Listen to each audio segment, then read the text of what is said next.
ગૃહસ્થાશ્રમમાં જોડાયેલા પહેલા શા માટે સંત સમાગમ જરૂરી છે? ભગવાનના સંતનો આશ્રય સ્વીકાર્યો પછી દ્રઢ શા માટે કરવો? સત્સંગ શા માટે જરૂરી છે? પ્રશ્નના જવાબ માટે સાંભળો સાગર કથા 27 સપ્ટેમ્બર 2024ના અમૃત બિંદુ. વક્તા પરમ પૂજ્ય સદ્ગુરુ શ્રી રામકૃષ્ણદાસજી સ્વામી. શ્રી સ્વામિનારાયણ સંસ્કારધામ ગુરુકુળ ધ્રાંગધ્રા.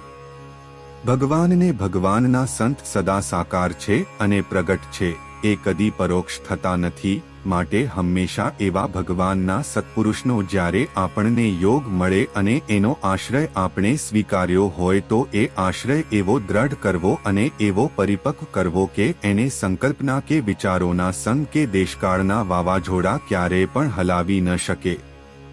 એકવાર સંતનો સમાગમ કરી કેવું આદર્શ જીવન બંને દંપતીએ જીવવું જોઈએ અને આ ધરતી કેવા સંતાનોની અપેક્ષા યા તો સમાજ યા તો પરમાત્મા યા તો આપણા ભારતીય મહાપુરુષો યા તો વડવાઓ કેવા સંસ્કારી જીવનની આપણી પાસે અપેક્ષા રાખે છે, આ બધું જ સંત સમાગમ કરી અને માણસે જ્ઞાન પ્રાપ્ત કરવું પડે, આ સમજ પ્રાપ્ત કરવી પડે, પછી ગૃહસ્થાશ્રમમાં પ્રવેશ કરાય.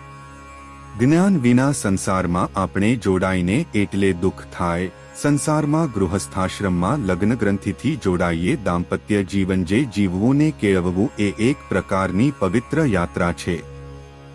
માટે વિચારવું આપણે ગૃહસ્થાશ્રમમાં કે ત્યાગાશ્રમમાં પ્રવેશ કરવો છે એ 4 આશ્રમની પરમાત્માએ વ્યવસ્થા ગોઠવી છે, એ 4 આશ્રમમાંથી એકાદો આશ્રમ સ્વીકારવો પડે. આપણું દિલ સ્વીકારે, આપણા દિલની અંદર આપણને ફિલિંગ થાય કે આ સંત થકી મારો મોક્ષ થશે, આ સંત થકી મારું જીવન આદર્શ સંસ્કારી બનશે, તો એવા સંતનો આશ્રય તમામ આશ્રમી હોય તેને મન કર્મ વચને કરીને સ્વીકારવો જોઈએ.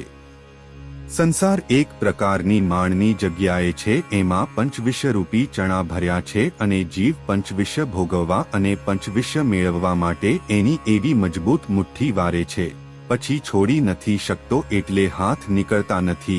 પછી કાળરૂપી માયારૂપી મદારી એ આત્માને પકડે છે અને પછી આખી જિંદગી એ માકડાને નચાવે છે.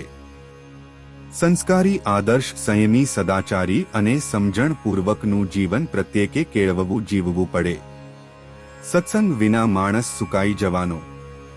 કોઈ ઝાડ વાવ્યું તો એને સમયે સમયે પાણી પાવું પડે અને જતન કરવું પડે, એમ આત્માને સત્સંગરૂપી અને ભક્તિરૂપી જળ સિંચન કરવું પડે અને એ જળ સિંચન કરીએ તો આત્મા રહ્યો ને અતિશય પ્રકાશવાન રહે, સુખપૂર્વક જીવન જીવી શકે.